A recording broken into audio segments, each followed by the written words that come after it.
Nós vamos ler a palavra de Deus na carta de Paulo aos Romanos, no capítulo 12. E eu começo a ler no verso de número 9. Romanos, o capítulo 12, começo a ler o verso de número 9. Se você encontrou na sua Bíblia esta porção, eu queria convidar você a orar comigo mais uma vez. Romanos, capítulo 12. Romanos 12.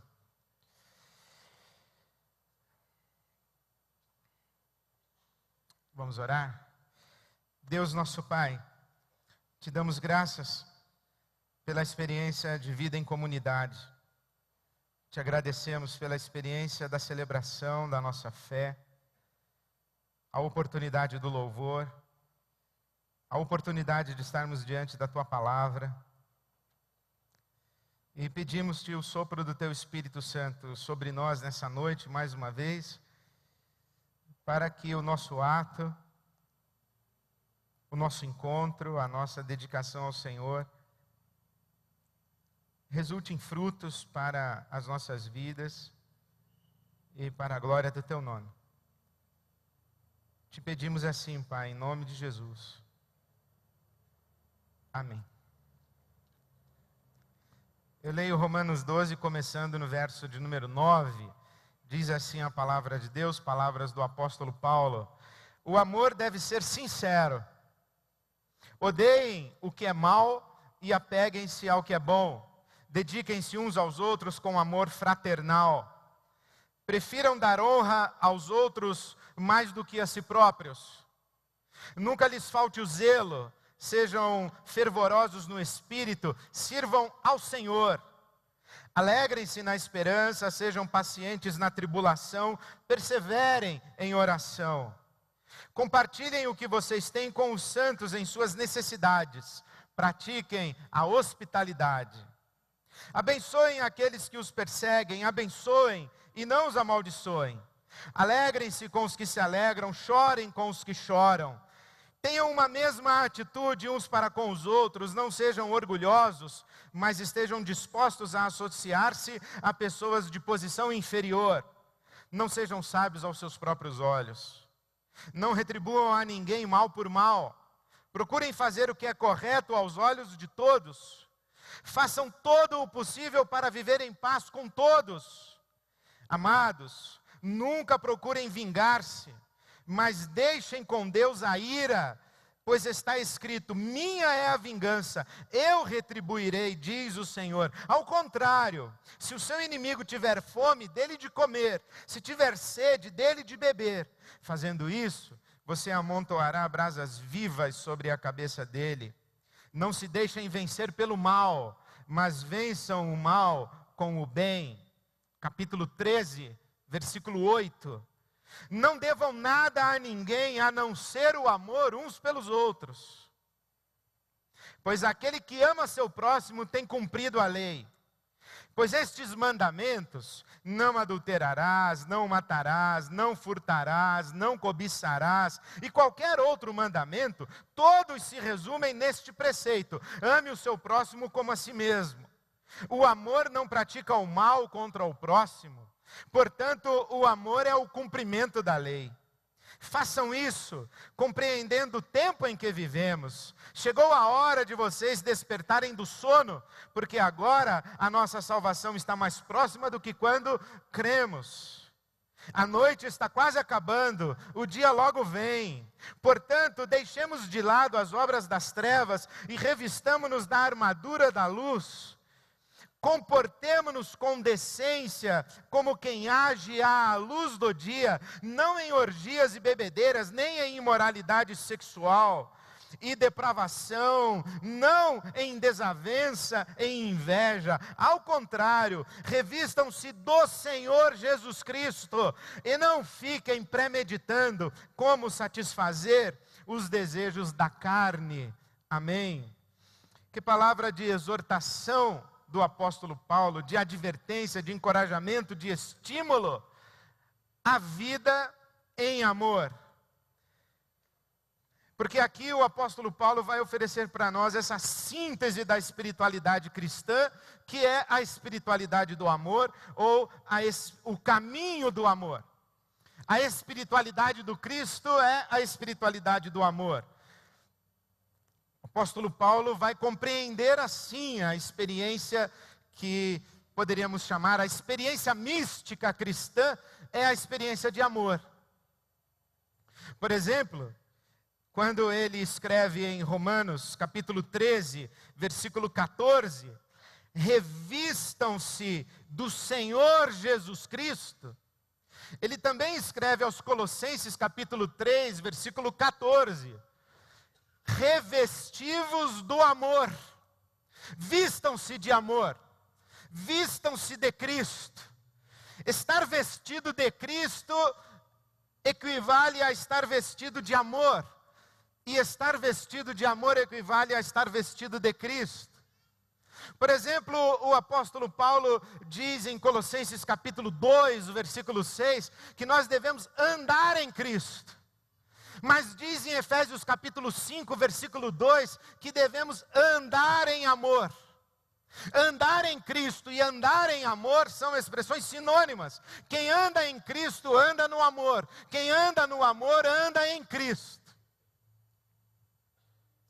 Por isso é que na espiritualidade cristã, a experiência máxima de Deus é a experiência de amor. Até porque o apóstolo João vai dizer na sua primeira carta, ao capítulo 4, versículo 8, que Deus é amor. Deus é amor. E na mesma carta, no capítulo 4, 1 de João, ele diz o seguinte, que ninguém viu a Deus ainda, ninguém jamais viu a Deus. Mas o amor de Deus é derramado em nós, sobre nós, é aperfeiçoado em nós, quando nós nos amamos uns aos outros. A máxima experiência de Deus na espiritualidade cristã é a experiência do amor. Por isso é que Karl Barth vai dizer que o próximo é a porta de entrada para o nosso retorno ao único.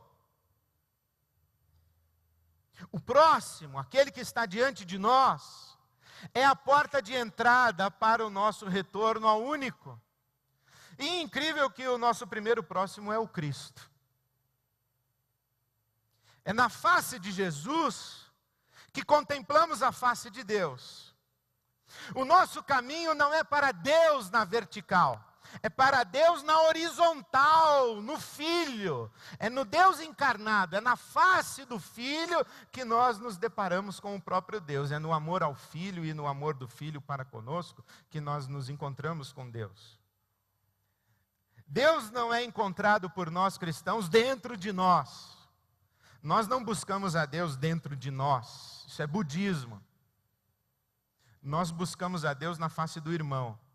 Por isso é que quando Jacó e Esaú se reencontram, Jacó diz assim para Esaú: ver a tua face é como ver a face de Deus. Onde eu posso ver a face de Deus? Na face do meu próximo. Por isso é que João vai dizer que quem diz que ama a Deus, mas não ama o próximo, é mentiroso. Porque como pode amar a Deus a quem não vê, se não ama o próximo a quem vê?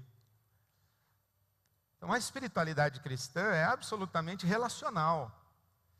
E não é sem razão que o apóstolo Paulo, quando termina a sua primeira sessão de argumentação teológica, falando da diferença brutal, abissal, eterna que existe entre o Adão e o Cristo ressurreto, quando ele termina de falar, entre aspas, teoricamente sobre a diferença entre o Adão e o Cristo ressurreto, e ele joga a experiência cristã, ou a experiência do seguimento do Cristo para a arena pública, quando ele fala que devemos nos entregar a Deus em sacrifício vivo, santo e agradável, e que essa entrega a Deus em sacrifício vivo, santo e agradável que fazemos de nossas próprias vidas, equivale a experimentar a boa, perfeita e agradável vontade de Deus. Como é que a gente faz isso? Ele vai dizer no capítulo 12 que é através do serviço, mediante os dons que cada um de nós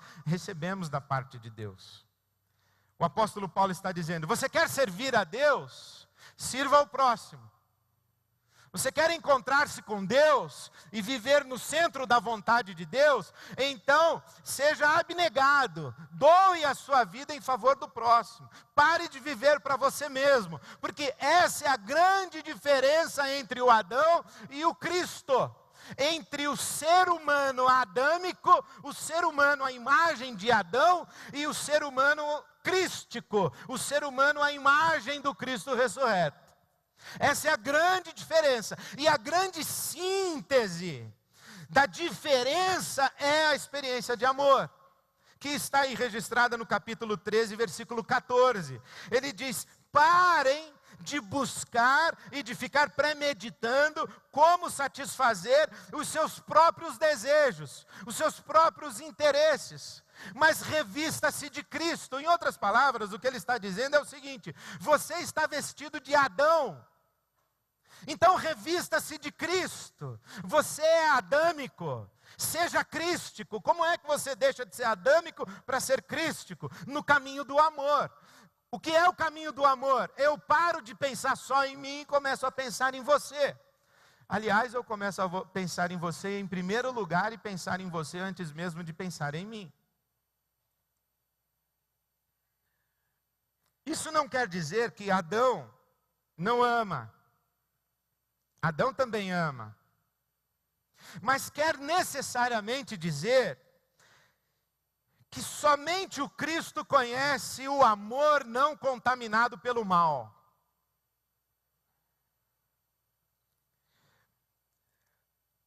Somente o Cristo consegue ou conhece o amor perfeitamente bom. Por isso que ele começa a dizer aí: o amor deve ser sincero. Odeiem o que é mal e apeguem-se ao que é bom. Há um amor não sincero. Ele não está falando de falsidade no sentido de um amor mentiroso. Ele está falando de falsidade no sentido de um amor não autêntico. É quando alguém diz ao outro: eu amo você, mas esse amor é tão contaminado pelo mal, tão contaminado pelo amor a si mesmo, que ele não é um amor ao outro. Ele é um uso do outro para a satisfação de si mesmo. Ele é um abuso do outro para a satisfação de si mesmo. Ele é a necessidade da posse do outro para a satisfação de si mesmo. Ele é um amor de interesse. Por isso é que ele vai dizer aí: dediquem-se uns aos outros com amor fraternal, prefiram em honra aos outros, antes de preferirem a si mesmos ou a si próprios. O que ele vai fazer aqui nesse pequeno trecho que nós lemos, o apóstolo Paulo, é fazer essa diferença entre o amor contaminado pelo mal, que é o amor adâmico, e o amor contaminado, entre aspas, pelo bem, que é o amor crístico. O amor do Cristo e o amor do Adão. Como é que eles aparecem aí nesse texto? O amor do Adão é prepotente. O amor do Cristo é humilde. Somente Cristo olha para o seu próximo de baixo para cima. Nós somos do tipo que olhamos para o nosso próximo de cima para baixo. Você, para me servir, para atender aos meus interesses. Você, para me fazer feliz. Você, para cuidar de mim. Jesus olha de baixo para cima. Eu, para cuidar de você. Eu, para prover para o seu bem. O seu interesse acima do meu. Eu estou disposto, inclusive, a morrer por você. Eu lavo os seus pés. O amor do Adão é: você lava os meus pés.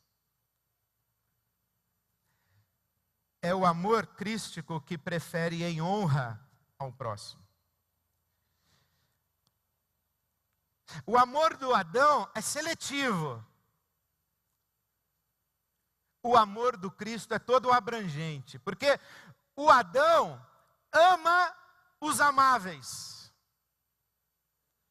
O Adão ama, e olhe lá, os consanguíneos. O Adão ama, e olhe lá, seus filhos, seu cônjuge, seus pais, sua família. O amor do Cristo ama o estrangeiro, o estranho, o diferente. Porque essa é a conotação de suprir os santos nas suas necessidades e praticar a hospitalidade. Naquele tempo não tinha a rede hoteleira que nós temos hoje. Era um tempo de viajantes peregrinos que buscavam acolhida nas casas. Por isso é que quando Jesus envia os seus discípulos, ele diz o seguinte: olha, vocês vão e não levem nem espada, nem dinheiro, nem roupas, não levem nada, nem mesmo uma sacola, uma muda de roupa. Vocês sigam o caminho de vocês e comam nas casas que derem guarida a vocês, comam o que puserem à mesa para que vocês se sirvam. Vocês viverão da hospitalidade, daqueles que são os homens e mulheres de boa vontade, os homens e mulheres amantes da paz, os homens e mulheres que têm amor e coração dilatado. Então Jesus envia os seus para que vivam da hospitalidade, das casas que se abrem para recebê-los, lembrando que o próprio Cristo não foi alvo de hospitalidade. O próprio Cristo foi rejeitado, ele não foi acolhido, ele não foi recebido. Cristo foi rejeitado, ele não teve uma casa que o acolheu. A mulher grávida que o carregava no ventre não foi acolhida, não foi recebida. Jesus não nasceu entre as gentes, Jesus nasceu entre os bichos. Ele foi acolhido na casa da vaca, não foi acolhido na casa de um ser humano. Ele foi acolhido na casa do jumento, não na casa de um ser humano. Ele encarnou num mundo de amor adâmico. Eu amo quem eu conheço, eu amo quem é digno ou quem é amável, eu amo quem me é interessante amar. Jesus está dizendo: esse amor de Adão não amou nem mesmo a mim. Mas vocês não são a semelhança de Adão, vocês são a semelhança do Cristo ressurreto, portanto pratiquem a hospitalidade, deem guarida ao estrangeiro, deem guarida ao diferente, deem guarida ao peregrino. O amor do Adão é orgulhoso, o amor do Cristo é inclusivo. Por quê? Porque diz aí o apóstolo Paulo: não sejam orgulhosos, mas estejam dispostos a associar-se a pessoas de posição inferior. O amor do Adão é estratificado, é um amor que ama na sua igualdade de classes, é um amor que ama na sua igualdade étnica. O amor do Cristo não. Por isso que Paulo vai dizer em Colossenses 3:28, que no corpo de Cristo não há macho nem fêmea, não há servo nem livre, e não há judeu nem gentio. No corpo de Cristo não há racismo, porque Cristo é tudo em todos. No corpo de Cristo não há machismo, nem feminismo, porque Cristo é tudo em todos. No corpo de Cristo não há classismo, porque não há servo nem livre, e Cristo é tudo em todos. No corpo de Cristo não há hierarquia de classe, hierarquia de gênero e hierarquia étnica. O amor do Cristo é um amor de quem é capaz de associar com pessoas de posição inferior. Isso para nós é simples, porque nós somos preconceituosos mesmo. Mas você imagine isso sendo lido na Índia, com o sistema de castas. Você imagine isso sendo lido num contexto em que um judeu não podia tocar num gentio, quanto mais recebê-lo em sua casa, recebê-lo para assentar-se à sua mesa. É isso que o Paulo está dizendo. O amor do Adão é seletivo, é orgulhoso, ele se julga mais do que os outros. O amor de Cristo é inclusivo. O amor do Adão é retributivo. Eu amo quem me ama. Eu amo quem me faz bem. E quem me faz mal, eu também faço mal. Eu sou uma pessoa legal, desde que ninguém pise no meu pé. Nós não somos pessoas crísticas, simplesmente porque somos civilizadas. Desconfio até se de fato nós somos civilizados. Mas tenho certeza que crísticos nós não somos. O amor do Adão é retributivo. Se o inimigo tem sede, que morra de sede. Se o inimigo tem fome, que morra de fome. Se o bandido me roubou e matou meu pai, que ele morra. Bandido bom é bandido morto. Se ele me persegue, que Deus leve-o para os quintos dos infernos. E Paulo vem dizendo, não amaldiçoem quem persegue vocês. Abençoem. Não paguem com o mal que vocês receberam, mas paguem com o bem. Porque amar pessoas amáveis, qualquer pessoa é capaz de amar. O Adão ama pessoas amáveis. Somente o Cristo é capaz de amar os não amáveis. O amor do Adão é retributivo, o amor do Cristo é sacrificial. O amor do Adão é natural, o amor do Cristo é sobrenatural. É tão sobrenatural que nós desconfiamos desse amor quando ele nos é oferecido por alguém. Quando alguém nos ama e nós sabemos que não somos merecedores do amor, nós temos dificuldade de acreditar que de fato somos amados. A grande prova disso é que nós fazemos de tudo para esconder das pessoas aquilo em nós que nos faria não amáveis. Quanto mais nos escondemos dos outros e tentamos tapar as nossas vergonhas e ocultá-las, inclusive, principalmente daqueles que dizem que nos amam e que já evidenciaram reiteradas vezes que de fato nos amam, quanto mais tentamos esconder as nossas vergonhas, mais duvidamos da possibilidade do amor. Um amor assim não existe, não. No Adão não existe mesmo. Mas no Cristo existe. O amor do Adão é carnal. O amor do Cristo é espiritual.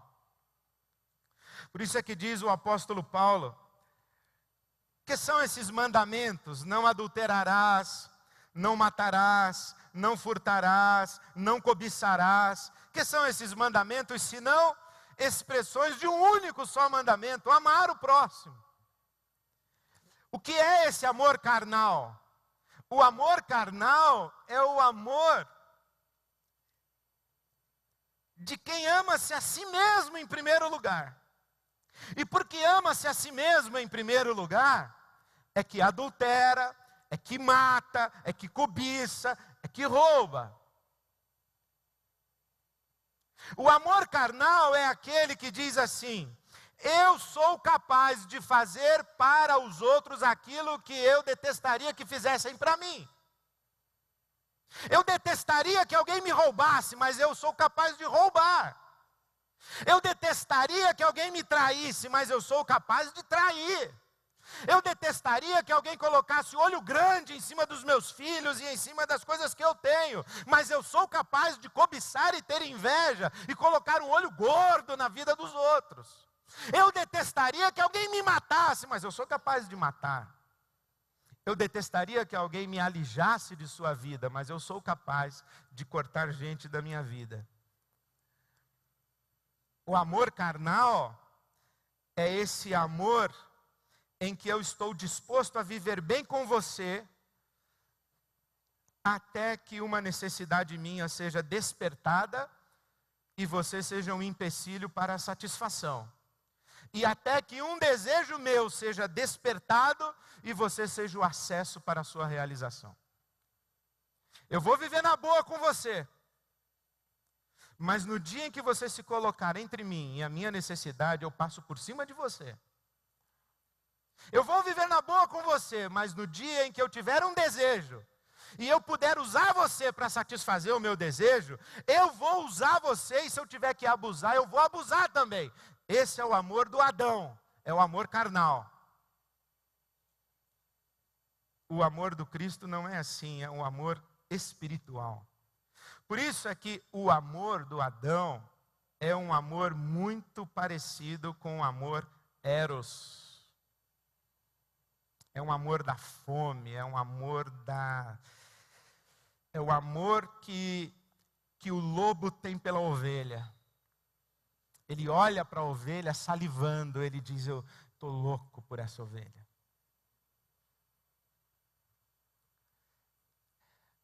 Mas o amor do Cristo é o ágape, é o amor da ovelha, que calada e muda se deixa levar ao matadouro. Como quem diz: que tolos são vocês, vocês acham que precisam mesmo me matar para que vocês se realizem como seres humanos? Pois então me matem e vocês verão que não resolveu. Que prova de amor vocês querem de mim? Querem que eu morra por vocês? Então ok, me matem. Eu não vou matar vocês. Bem que eu poderia convocar os exércitos do meu pai, agorinha mesmo. E você que diz, desça da cruz, eu poderia. Mas se eu fizesse isso, eu não seria amor. Eu seria um poder, eu seria um tirano, eu seria um soberano. Mas ninguém pronunciaria no universo jamais a palavra amor em relação ao meu Pai, a mim e ao Espírito Santo, cujo primeiro fruto, se não o único, é o amor.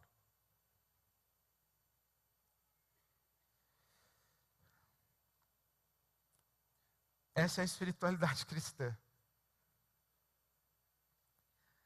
A espiritualidade do amor. Que nós conseguimos apequenar e amesquinhar. Porque a gente tem muito Hollywood e pouca Bíblia, né, pessoal?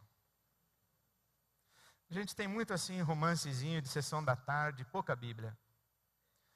A gente tem muita novela das 8, muita baixaria e sacanagem, pouca Bíblia. A gente conseguiu apequenar tanto o amor, que as nossas grandes discussões de amor é briga de irmão, cunhado, sogra, genro, nora. É traição de marido e mulher. É quebra-pau entre pai e filho, filha e mãe. Os grandes problemas de relacionamento que a gente tem é assim: eu detesto a minha mãe, não aguento mais ouvir a voz da minha mãe, ela se mete em tudo na minha casa. Nosso problema é esse: a mamãe se mete demais na educação dos filhinhos, dos netinhos. Esse é o nosso problema. Nosso problema é: eu não aguento mais ouvir a voz do meu chefe, ele é intragável. É um sujeito orgulhoso, prepotente, eu estou com úlcera, eu vou processar por assédio moral, eu já vou pedir uma licença médica, eu já estou fazendo terapia por causa do meu chefe. Nós somos assim. Eu vou dizer para vocês, nesses quase 30 anos de ministério pastoral, eu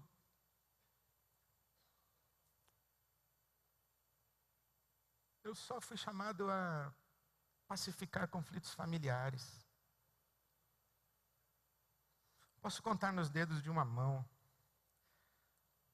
E é muito. Alguém que veio para mim e disse: pastor, eu queria que você orasse por mim, porque sofri um assalto relâmpago, eu estou com ódio daqueles meninos e eu não consigo amá-los. Ou, eu tenho um problema sério, eu sou racista. Sou racista, eu tenho preconceito.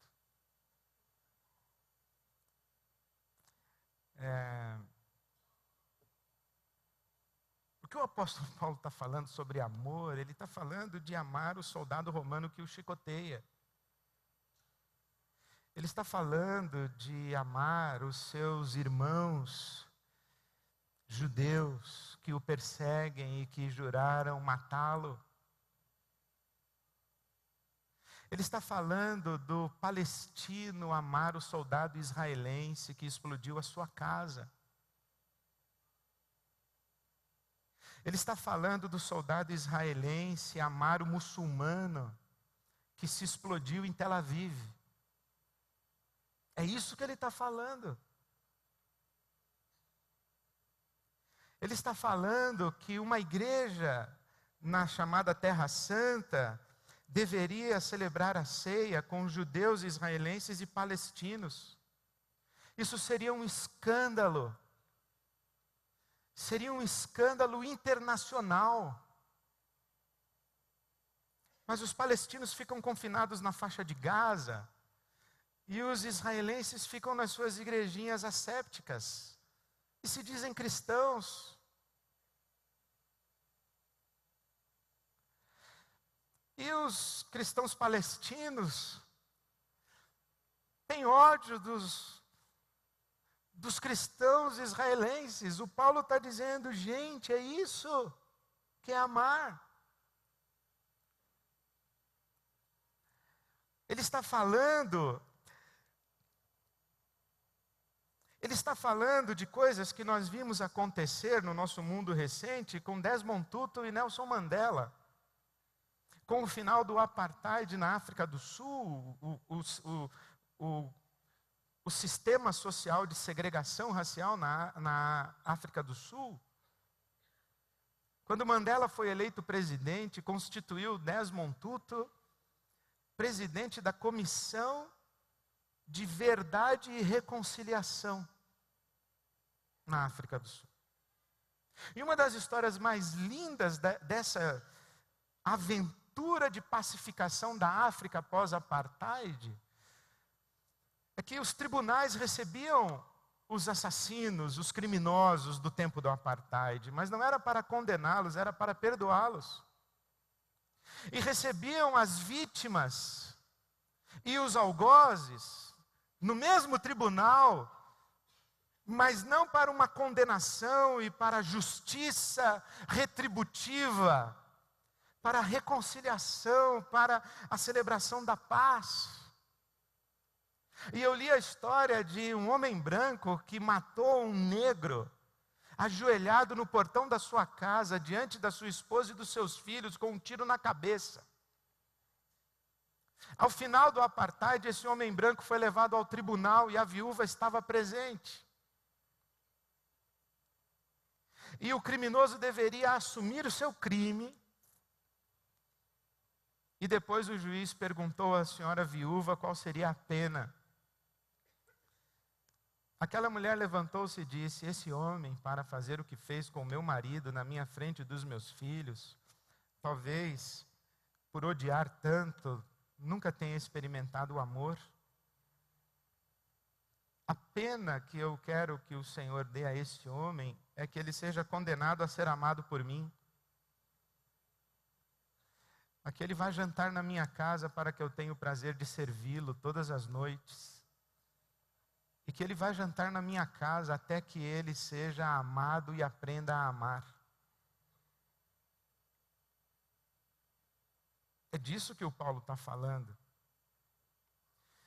E você, falando assim, eu sou cristão, mas com pirracinha com seu cunhado, faça-me um favor. Seu grande problema de amor é sua sogra. Faça-me um favor.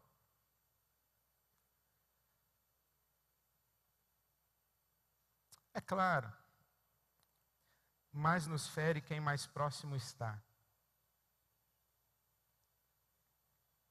Somente uma pessoa que nos é muito próxima, que desfruta da nossa intimidade e da nossa confiança, que está à nossa mesa e quem sabe que está no nosso leito, é que pode nos apunhalar pelas costas, porque o faz enquanto nos abraça. O inimigo não nos apunhala pelas costas, porque a gente mantém distância suficiente e vigilância necessária. Por isso que os nossos grandes dilemas de amor são conjugais, são familiares, irmãos, pais e mães, filhos e pais.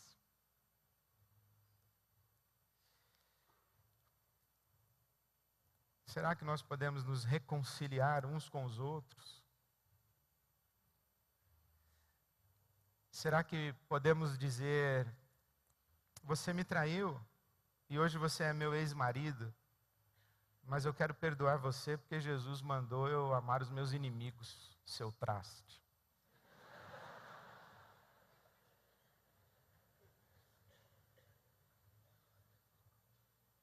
E eu quero dizer a você que eu estou de joelhos pedindo a Deus que encha meu coração de amor por você.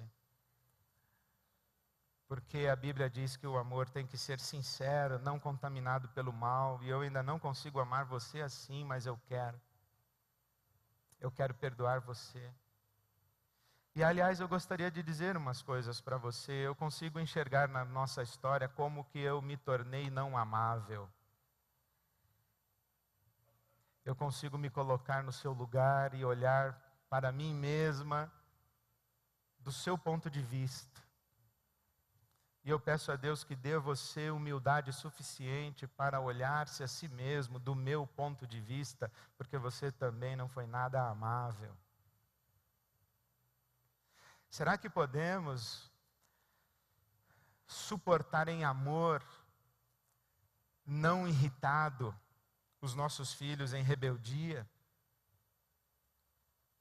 sem jogar na cara deles o amor que temos por eles e sem cobrar? Cena típica é a mãe que diz assim, é assim que você me paga o amor que eu lhe dei?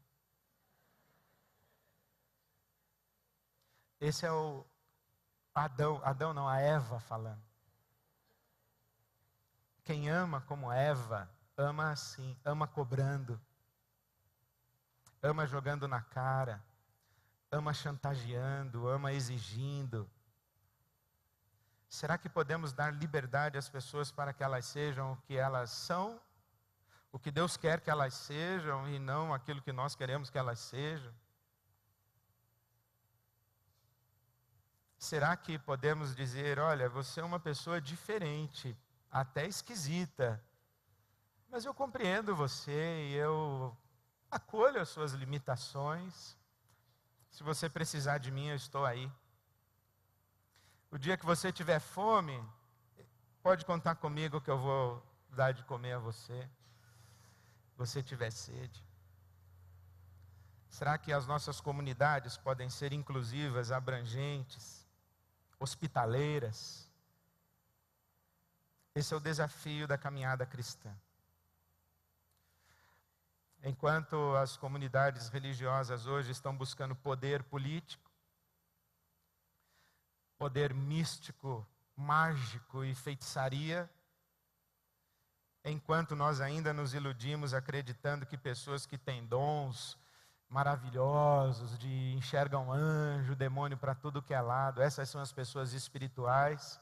O apóstolo Paulo está dizendo, espiritual mesmo é quem ama aquele que o persegue, é quem ama o seu inimigo, é quem ama o diferente, é quem não é orgulhoso e quem não olha ninguém de cima para baixo. Espiritual mesmo é quem não ama a si mais do que ama a Deus e mais do que ama ao próximo.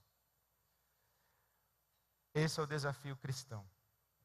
A espiritualidade cristã é a espiritualidade do amor. O caminho cristão é o caminho do amor. O caminho do Cristo é o caminho do amor. Quando estamos falando de fazer a transição entre o Adão, que é um bonequinho de pano, para o Cristo ressurreto, que é um ser humano de verdade, nós estamos falando de fazer a transição de um amor do tipo Adão e Eva para um amor do tipo Jesus Cristo, desde a cruz do Calvário ao túmulo vazio da ressurreição. Que o Senhor Deus nos abençoe e tenha misericórdia de nós. Eu deixo na sua consciência, no seu coração, essa palavra como uma confissão e uma súplica, porque é muito duro ler a palavra de Deus contra si mesmo, como eu ali, especialmente num domingo como esse. Eu sei o quão longe eu estou de ser crístico, de olhar para o meu próximo e ver no meu próximo a sacralidade, a santidade, a dignidade do Cristo. Por isso é que Paulo diz aqui, amem-se uns aos outros e sirvam ao Senhor. Quão longe eu estou de ter uma experiência com Deus na face do meu próximo. E quão perto eu estou de querer encontrar Deus no espelho ou dentro de mim. Eu peço a Deus que nos ajude a tirarmos os nossos trapos de Adão e vestirmos a roupa nova do Cristo. E estarmos vestidos de Cristo e vestidos de amor. Amém.